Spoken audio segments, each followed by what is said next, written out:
Welcome to another Saturday, 23rd of July. We have a brand new feature for you today where we pick out some of the best games released on the App Store this week that you could be playing right now. The gold standard are my personal favorites, but these are all worth checking out. And the first game we have is a great one. Guild of Dungeoneering is a mashup of genres that you may be familiar with. It's been out for a little over a year before finally coming to mobile. The main part of the game is resolved through cards. You place dungeon tiles, enemies and loot from randomly drawn cards. Combat is similar. Every class has a preset deck of moves which are shown to you a couple at a time. The random nature of the game is what gives it a roguelike flavor, but it does mean that your minions will sometimes die through no fault of your own. This can be somewhat mitigated through items and base upgrades which add more cards to your collection.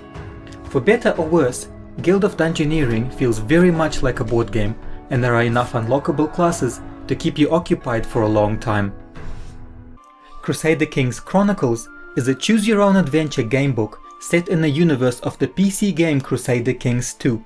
You don't need to be familiar with any lore to understand what's going on, and in fact, fans of Crusader Kings may find Chronicles relatively shallow. But if grand strategy intrigues you, or you like choose-your-own-adventure storytelling, this is a great place to start. The game plays like any gamebook. You're given part of a story, select an action and the story continues. Your choices have consequences and influence how events play out. The writing is on point, and you may want to replay the game at least once to see how your choices affect things. Tunage is the kind of puzzle game designed for me. It's logical, gives you freedom to make your own mistakes, but still has deep and challenging mechanics. The entire gameplay revolves around placing colored pizza slices into circular receptacles. Each slice only fits into its own slot, and when you fill up a circle, it gets wiped from the board. The goal is to set a high score by filling up circles with one color, which gets you a big slice in the middle. Filling up that circle lets you clear the board and adds a multiplier. I'm a huge puzzle fan and I love this game. My high score at the moment is just over 2000, and I dare anyone to try and beat it. The premise of Dunkers is simple. 2 basketball hoops, 2 opponents, 2 buttons, 1 ball and 1 winner. It's equal parts frustrating, skillful, charming, unpredictable and crazy, and that's entirely the point. You should definitely play this game at least a couple of times. I don't know what I was expecting out of Snakebird, but it sure wasn't a fiendishly difficult puzzle game that made me laugh a minute into starting it. It's a charming and very clever game where you guide a snakebird through a series of levels, collecting fruit before escaping through a portal. It's weird, it's comical, and can get frustratingly difficult, but I loved every moment of it. Doodle God Gridlyst was a hard one to place. I've been solving nonograms for close to 15 years, so a game with a casual approach like this didn't have much of a challenge for me. The puzzles felt disconnected from the objects they were trying to portray, and it's definitely a better experience on a large tablet screen, but it controls better than most similar games on the App Store, and believe me, I've tried them all. There's a ton of content, and I found myself coming back to it throughout the last few days, so if you like puzzles like this, Gridlyst should definitely be on your radar. Bulb Boy is a horror point-and-click adventure that is also making the jump to mobile. It's not a terribly long game, but it's wonderfully atmospheric and animated beautifully. You're a little boy in a house overtaken by evil. It's up to you to save your family, vanquish your foes, and survive all manner of unpleasantness. It plays about how you'd expect. You tap on screen to move, interact with objects, and solve puzzles. Some puzzles do take a little guessing to solve, as they're not all straightforward, but it's a minor annoyance in an otherwise excellent game.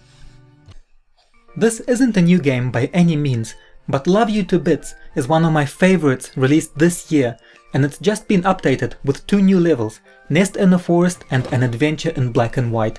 I wanted to give it a shout out, because if you haven't played it yet, you really should, and it's well worth coming back to for the new levels. And finally, we have the wild card. This is an opportunity for me to show off an odd experience I had fun with this week, or a game that's hard to recommend otherwise. This week it's Carpcraft.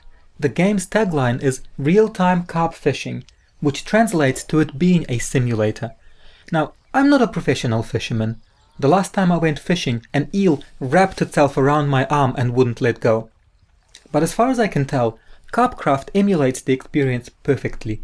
You build a rod from scratch, choose your bait and cast a line. Maybe you'll get a fish, maybe your bait will fall off, maybe the hook goes blunt and needs replacing. Unfortunately, that's where the game part falls off. You can't sit down to play this game for any period of time. You will get bored, waiting for fish to come in real time. From the lengthy tutorial that doesn't explain much, to the jargon that didn't mean anything to me, the game leans too far down the simulation highway. So why is it on this list at all then? Well, it's not a great game to play, but it's a fantastic distraction. I left it open while working on this video, pausing to catch a fish every once in a while, and that's where Carpcraft started to shine. It's not constantly demanding your attention, and it's very low investment.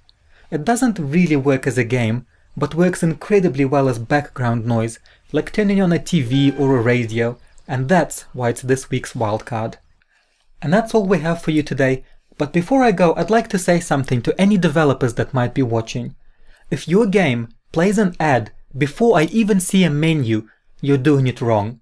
It's not a new thing, but multiple games did it this week. And while I'm at it, why did every game this week ask me to turn on notifications? Up until now, we've all had some fun, and you could say you've come very far. But brace yourself for some woeful cat puns. Now that we have a cat burglar. Meow.